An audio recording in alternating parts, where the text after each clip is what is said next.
Hello, you guys. Welcome to the Gym Beginner's Guide. I'm going to be teaching you guys that have never been to the gym or don't know how to be consistent, just what to do, the basics to stick to. So, in this video, I'm going to be going through how quickly you're going to be gaining muscles. You're going to be gaining muscle, it's just so you have a realistic expectation. Then also what routine you should be on. It's just so you don't fall off, stop going, feel demotivated about going. Staying consistent. So like what can you do when you don't feel like going? How can you be held accountable? Your diet, what you need to be eating to actually maximize your gains. Sleep, how long should you be sleeping? What time should you be sleeping? What should you do before you sleep? And tracking your progress so you can actually visually see like yourself, the results for yourself. So let's get into it. First thing, how quickly will you actually gain muscle? When you begin working out, you experience this thing called newbie gains, which means you're going to gain a significant amount of muscle in a short time. For the first year, you're going to gain the most muscle ever. So the results, so after the first year, it's going to slowly decline, but you're still going to be gaining a good amount of muscle even after the first year. Make sure you're eating as much protein as possible, 2.2 grams per kg or 1 pound or 1 gram per pound. The reason you need so much protein is because that's what your muscles use to build. That's what your body uses to build muscle, right? Because how it works is you work out, you cause micro tears in your muscles, then when your muscles recover using protein or going through a process called protein synthesis, that's when the muscle actually increases in size. It's not actually when you work out, it's when you're recovering. So that's why recovery is also important. What routines do you actually be on? When you actually begin, when I began as well, I didn't have no routine. I just go there, look at a machine that looks interesting, just use the machine. So that's what I suggest for you as well, because it keeps it interesting rather than having a strict routine. And when you do actually decide to pick a routine, you need to pick one that you enjoy. Obviously, it needs to be a routine that actually gives you good muscle gains, not just anything. But if it's not enjoyable, you're not going to do it consistently anyways. So it has to be enjoyable first of all. And as you keep going, you're going to keep learning more and more. You're going to learn about different splits, and you can come to your own conclusion as to what split you want to do. The split I do is push-pull legs, but for you, you might want to do full body, or you might want to do upper-lower. It's up to you what you want to do. But as you progress, you're going to figure out what's best for you. Because people have different routines as well. So if you're a busy guy, you might want to do full body. You got a lot of time. You might want to do upper lower rest or something like that. So, or you might want to train every day. Do a little bit every day. How do you actually stay consistent there? The first and easiest way is if you have other people that also train, you can train with them.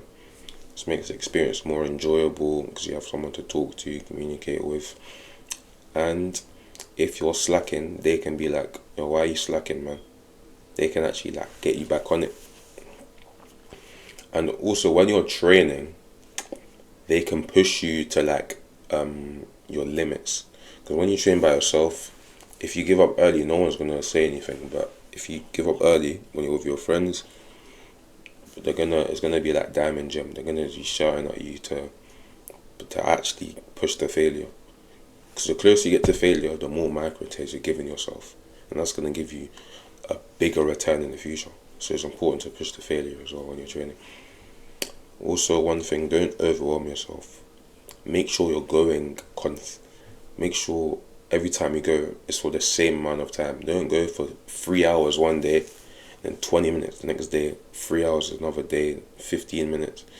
Because you're going to overwhelm yourself and burn yourself out. I'd say if you're comfortable with an hour a day, do that. If you're comfortable with 40 minutes a day, do that. Because when I started, I'd usually go for like 40 minutes, like not even an hour.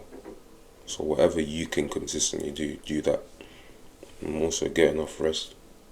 If you do overtrain, then if you don't get enough rest, when you do, you're not going to have enough time to recover. So when you do train again, you're going to feel sloppy, you're going to feel weak, you're not going to be able to do as much. So make sure you get enough rest as well. Next point is going to be your diet.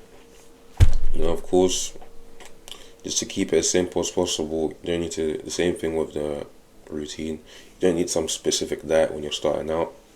Even if you eat like a bad diet, you're still going to gain muscle. So just keep it simple.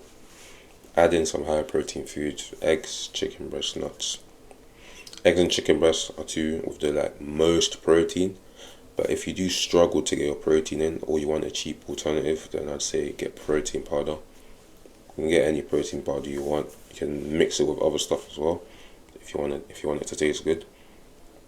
Also, you should have carbs a couple of hours before you actually start the workout, because it's gonna give you more energy. So stuff with a lot of carbs is gonna be like grains, bread, oats, nuts, stuff like that. So if you do struggle with energy, even if you're getting sleep and stuff like that, then it's probably because you're not eating carbs beforehand. And you could have pre-workout as well if you wanted, but I've never used pre-workout, to be honest. And also make sure you stay hydrated throughout the day. When you stay hydrated, water actually goes to your muscles, which gives it a bigger look, and it also gives you energy. When you're really dehydrated, it's like you just want to sit down and not do anything. So make sure you drink enough water. That's the easiest one, and the easiest one to implement, and it's basically free as well. Sleep. You need to sleep at least 8 hours for recovery and energy. Truthfully, the best amount of time is going to be 10 hours, because there's something called sleep efficiency, which is when so usually your sleep efficiency is going to be about 80%. So if you sleep for 10 hours, if you're in bed for 10 hours, you've got 8 hours of actual sleep. You need 8 hours of actual sleep a day. So optimally it would be 10 hours in bed, but most people don't have that much time. So try to get at least 8 hours in bed. And also try to read a book or do something else for at least an hour before you go to bed. Because when you're looking at blue light and you try to go to bed immediately afterwards, your brain is tricked into thinking that it's the day while it's looking at the blue light. So if you get off an hour before, your brain's going to know that it's time to go to sleep. And finally, try sleep at the same time every single day. The reason for this is, if you sleep at like 8 p.m. one day and then like 1 a.m. the next day, then like 10 p.m. the next day, you're just going to confuse your brain. It's not going to know when it needs to sleep. If you sleep at like 11 p.m. every single night, then your brain knows, okay, it's 11. Like even when it's like 10:45, you're going to feel sleepy. But if you sleep at random times, you may feel sleepy when you don't want to sleep, and you may be awake when you want to go to sleep. So be consistent with the sleep. And finally, tracking your progress. Probably the easiest one. The app I've been using for 3-4 years now. It's called Snapsy. It's very simple. It's free, no ads.